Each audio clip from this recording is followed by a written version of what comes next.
introduce them. I'll kick this off, and then I'll almost immediately, after I say a few words, I'll ask you to introduce them. Okay, very good. Hi. Sounds good. Hi, Lois. Hello, Justin. Nice win. Thank you. Appreciate it. How you doing? Good. Yeah, I'm glad it's done. I know. Nothing feels better than having an election behind you. And for anybody who's out there Okay, so she's going to introduce you. I'm going to get out of the way, and I'll be right next to you. we'd like to go ahead and get started. Can you hear me back there? No, the sound system is not really working.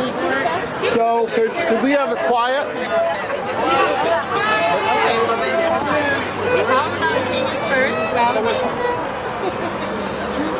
So I'm going to do my best for you to hear me, but I think we're going to have problems today because the sound system is a little bit shaky.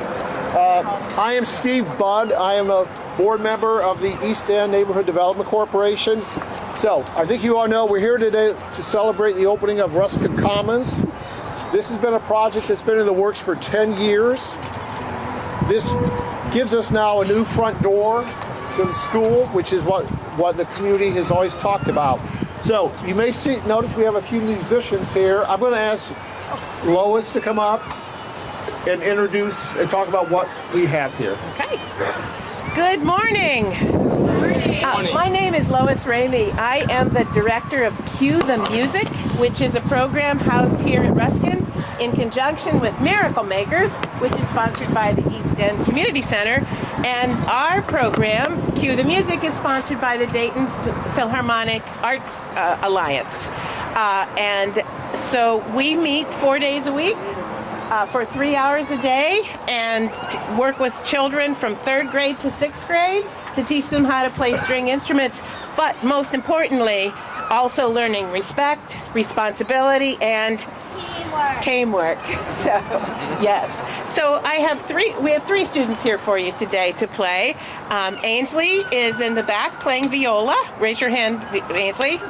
And then is Violet playing cello, and I want to brag on Violet for a minute. Oh, and Ainsley too. They're both members of one of the junior strings groups that the Dayton Philharmonic Orchestra sponsors, and that's one of the things that we try to do is connect with our larger community. And then finally, having a brain moment. Say it again.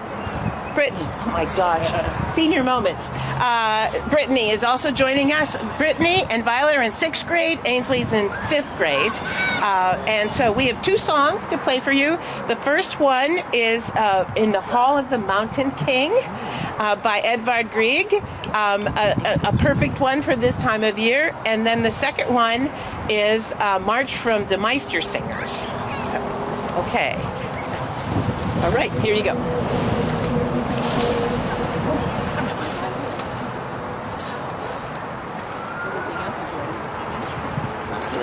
How are you?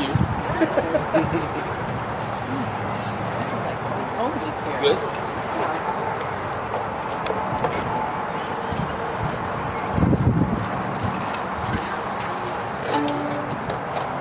Okay, play your E strings, you guys.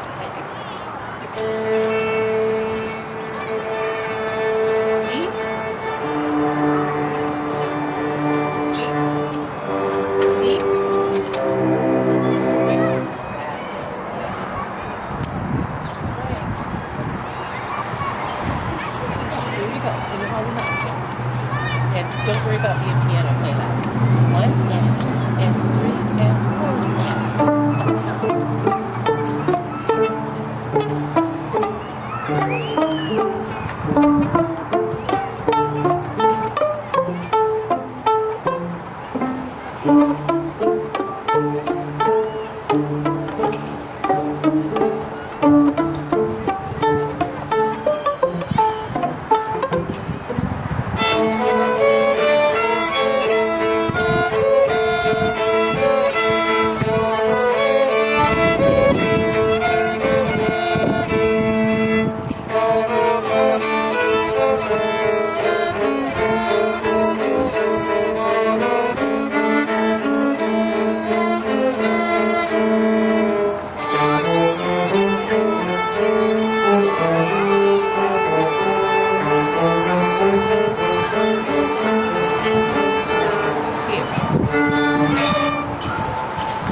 sing. They have some of it memorized. Their music group. Good job. Good job. Okay, the March for the Monsters. Okay, I need you to, you're going to try to play? Alright, this is right here. Okay, you ready? One, you're all set? 2, 3.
Go to letter D.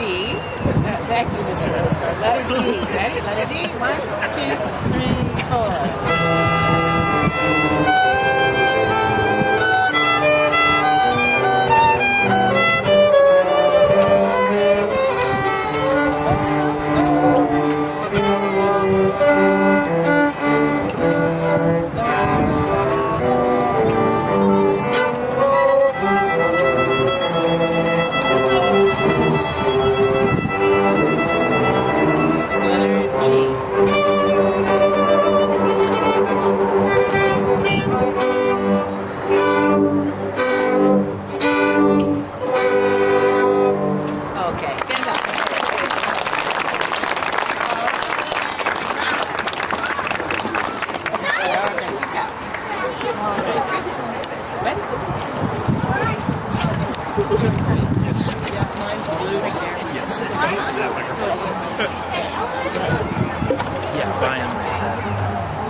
Okay, we're done.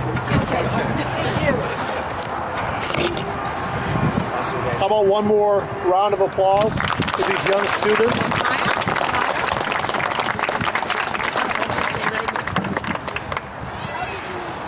Next, we'd like to talk a little bit just about the history of this site and how the neighborhood worked with DPS and the city of Dayton. And to do that, I'm going to have the executive director of the NDC, Jan Lepore Jettleson, come up.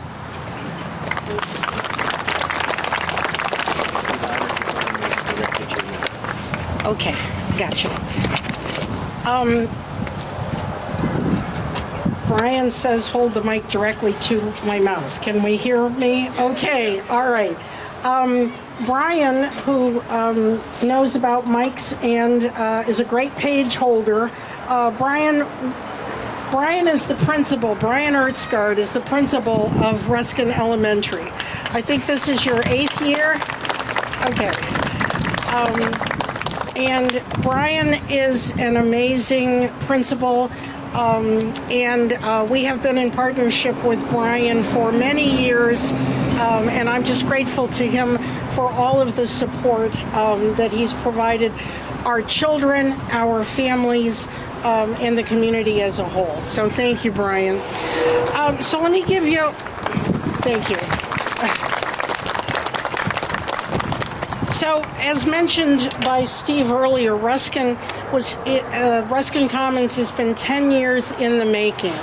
Back in 2015, the owners of the convenience store that sat right here, okay, in this very location, were unable to manage it as a legitimate neighborhood-serving business, and it became a magnet for very unsavory and illegal activity. Its location right in front of Ruskin School posed a serious threat to our children. It became a public nuisance, and we had to do something about it. Eventually, the vacant building became available for unpaid back taxes and was purchased by East Dayton Neighborhood Development Corporation for redevelopment. We didn't know what we were going to do with the space, but we knew we had to control it before it ended up in the wrong hands. Now let me tell you a little bit about East Dayton Neighborhood Development Corporation. As of this moment, we are the owners of this property, but it is soon going to be donated to Dayton Public Schools.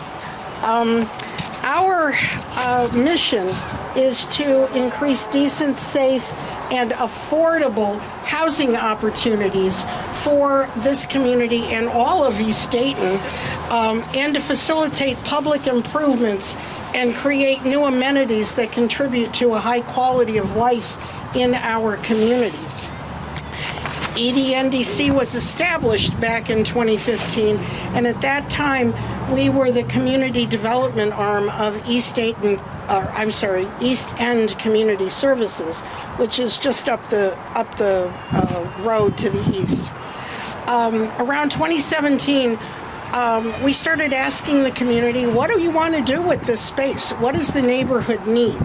We had input from people from this neighborhood, the Twin Towers neighborhood, as well as St. Anne's residents who are just over the bridge, to learn from them what their ideas were about helping or about the site. Eventually, we talked about converting the building into a grocery store again, but making it really neighborhood serving, providing affordable, healthy produce. And then we partnered with the University of Dayton, and we looked at the costs and the risk to do another neighborhood grocery store. And frankly, we got to the point where we realized it really didn't make any sense. So we agreed we needed a different vision. Then COVID hit and planning stopped, but the building continued to deteriorate. So we were fortunate in 2021 to have applied for a grant from the City of Dayton, a CDBG grant, which allowed us funding to tear down the building. Then there were a series of delays, and we were able to also apply for an ARPA grant, which allowed us then to improve the site. And the total $240,000 that it cost to make this site what it is right now was provided through these two grants from the City of Dayton. So thank you, City, Shelley, Mayor, Commissioners. We could not, this would not have happened without the city. So years earlier, in 2007, some of you may have been around when the schools were being redesigned and Ruskin was slated for demolition. We got involved, and Paul Woody, our board president at the time, insisted that Ruskin School should be the anchor for this neighborhood. And that meant that it needed to face Xenia Avenue. So we convinced the schools that we would reorient it. It used to be faced on McClure Street. We would reorient the front door of Ruskin School so that it faced Xenia Avenue. And Paul and the board and me decided, we promised the school board we'd be able to make it front facing on Xenia Avenue by dealing with some of these buildings. Well, it took us, 18 years? So when I say this was a long time in coming, we finally were able to front this building, create a gathering space for our community, and create a safe space for the children who are going to be using it as their entrance right into the front door of Ruskin School. So we got our chance to finally do it. We took it with the help of the city, and now we're going to be able to donate this property so that DPS can use this in perpetuity, both as a community gathering space as well as a safe place for children and their families to do whatever they're going to do. So I just want to personally thank you for all coming and helping us celebrate this day. Again, it was a long time in coming, but I think it's very worth it. So thank you very much. And we're going to hear from some of the other people who contributed in a few minutes.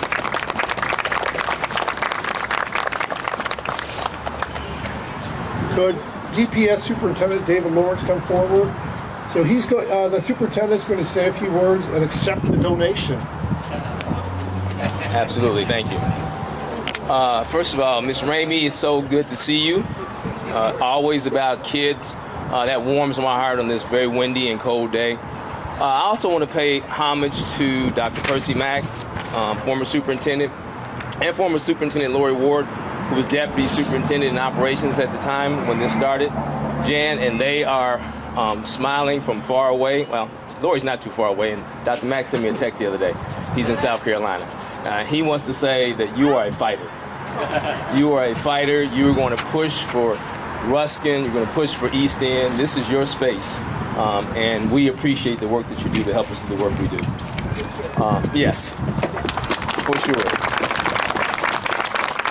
And on behalf of the Board of Education, Business Services Division, Dr. Marvin Jones, Treasurer Hewitt Abraha, and myself and the academics, we want to accept this donation. And I also want to thank, while we're here, Brian Erskart, 8 years as a principal. He's been here, he's been a driving force. You need stability to push these projects through, and he's been here most of the whole time. And Brian, you have a special place with us because it's nothing like being a principal. Many have tried, few have done it. And also, I want to thank, at this moment, one of my best friends. I wouldn't be partially here today were it not for him. Mayor Jeffrey J. Mims is not just Junior, it's not just the mayor, but he's a close friend of mine. He made a way with Dr. Mack for me to become the principal at Thurgood Marshall High School, which began my trajectory to the superintendency. So he's not just the mayor to me, he's a close friend who I love dearly, and on behalf of Dayton Public Schools, we thank you for your partnership as well.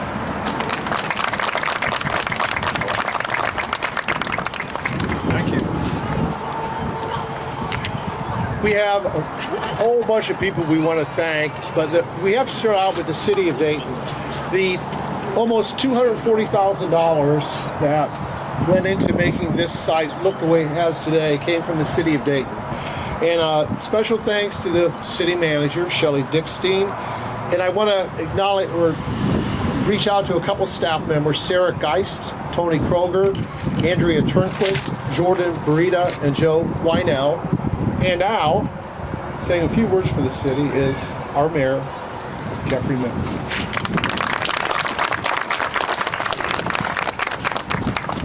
Good morning. Good morning. I know it's cold. One more time. Good morning. Good morning. So this is special. I probably have about a 45-minute speech I want to give to let you know how far back we've gone in terms of this whole process.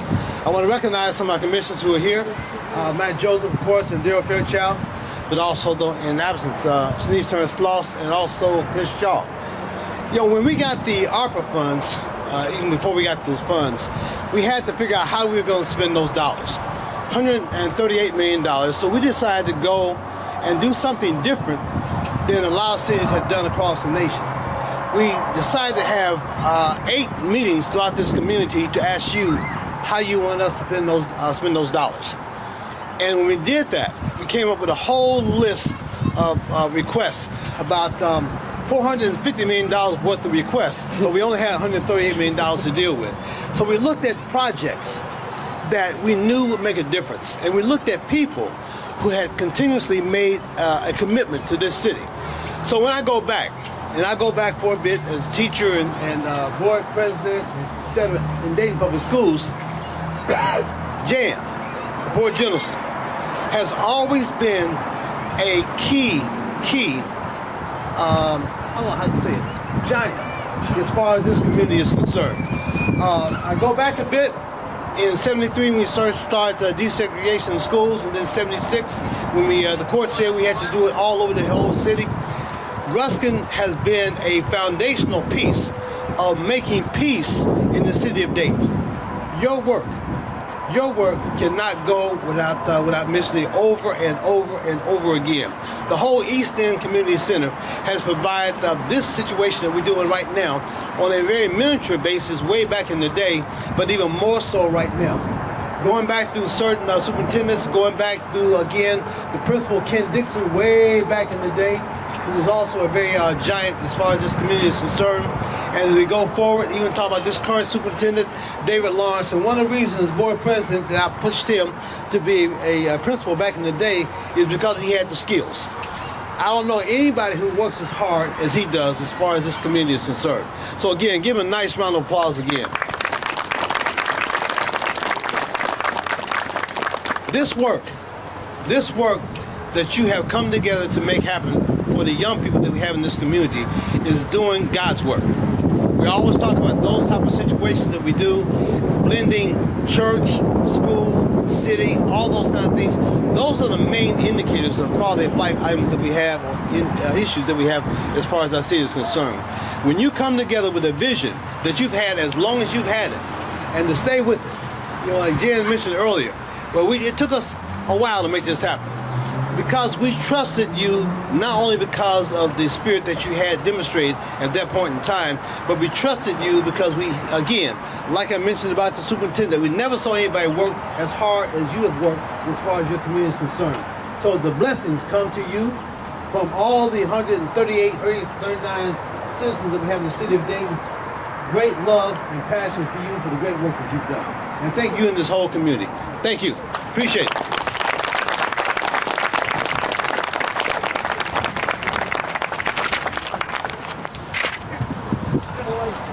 Could Jess McMillan please come up?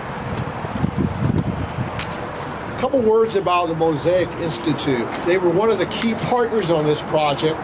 Their founding and executive director is here, Jess, and she brought together the Ruskin School and the Twin Towers neighborhood. So a few words from Jess. Hi. Thank you all for being here.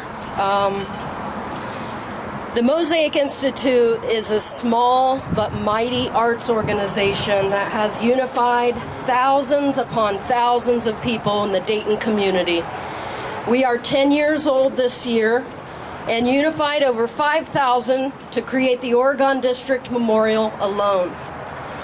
These 8 leaves all have the word hope in each of the 8 prominent languages of the Twin Towers neighborhood. Mostly they were created by children at Ruskin Elementary School.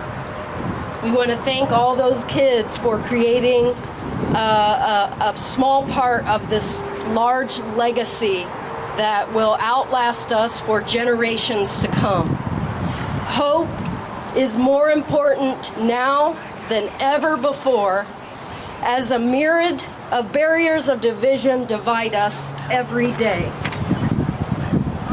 We are really excited for this project. It is our 40th install in Dayton. We have a couple outside of the county, but it is a truly amazing legacy, like I said, that will outlive us all.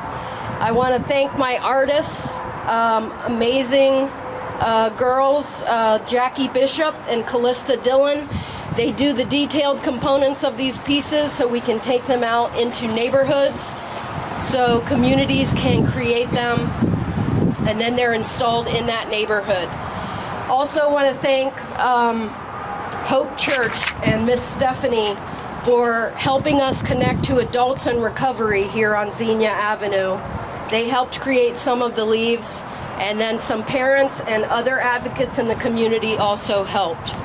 The Mosaic Institute independently raised funds for this art install through a Montgomery County Cultural Arts Special Projects Grant and a Dayton Foundation Greenlight Grant. So we want to thank those organizations for allowing the funding for this project to happen.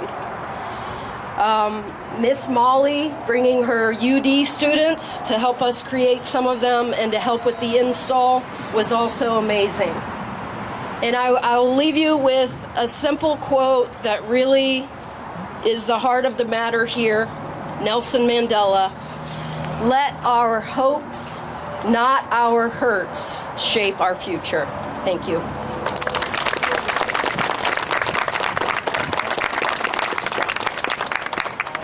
So I'm quickly going to run through a list of other key partners and key individuals. So at Dayton Public Schools, Ryan Erskard, Principal Ruskin, Stacy Benson Taylor, and Lisa Miner.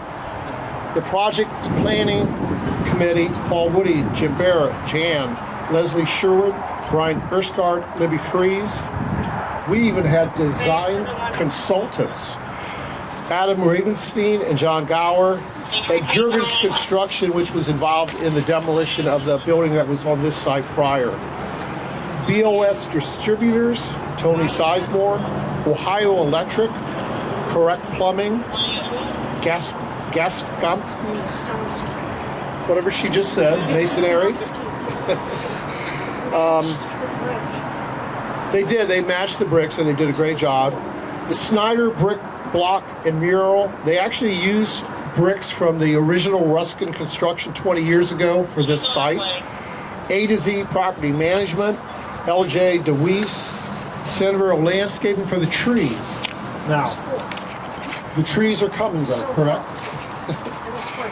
Iron Fence Company, Bellbrook Fence Company, and Greg Dent. We've already talked about the Mosaic Institute, but again, I just want to reach out and say what a great job they did, and they actually used folks from the neighborhood.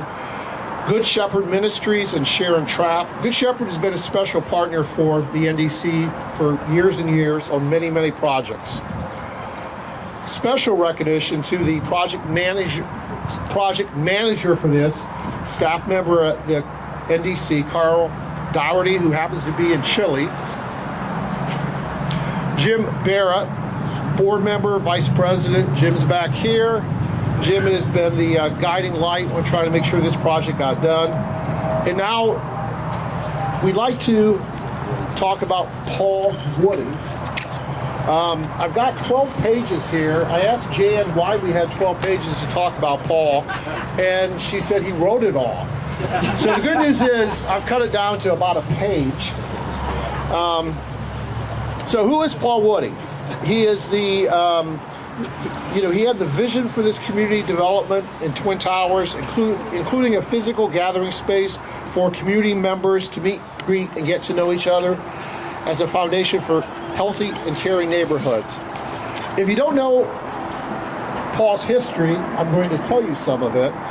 He worked for the city for over 30 years, retired. He had cool titles like Director of Office of Management and Budget, Assistant City Manager, Director of Planning. He also grew up nearby on Henry Street in St. Anne's, spent his life living in the city of Dayton.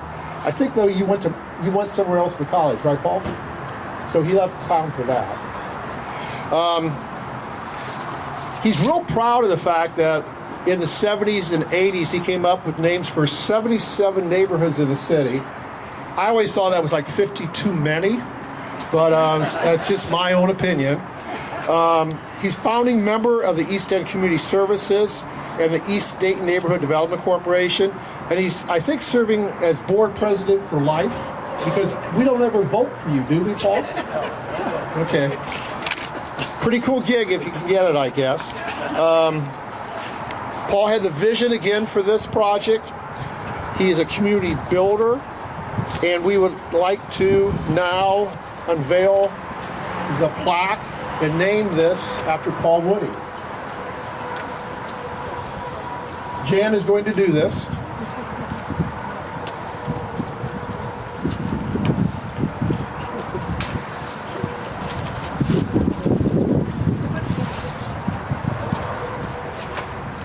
So we're dedicating this to Paul R. Woody. How about a round of applause? This plaque is going to be replaced because Paul wants his picture on it.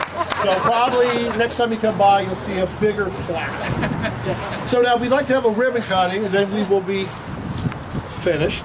I don't think Leslie is here, but if she is, could she come up? Paul, could you come over? Superintendent Lawrence, Lisa Miner, Stacy Benson Taylor, Brian Ernstgard, and if there are any board members, Jim Barrett, come on up. And children, let's have children. Okay. And Brian, Just go on the stand on the other side of the ribbon.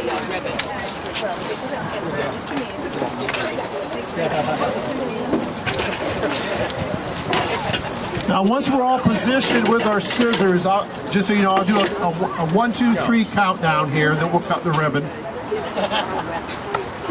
Paul, you get the big one, I think. Yeah, Paul should have the big one.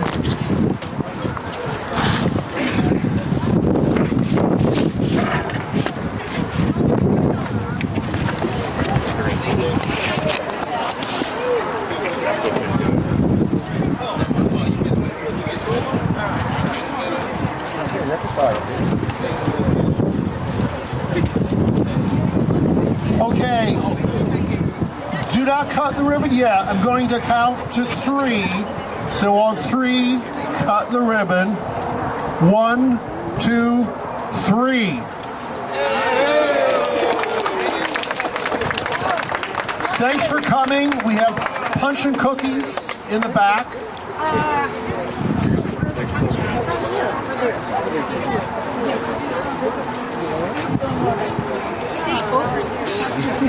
sorry.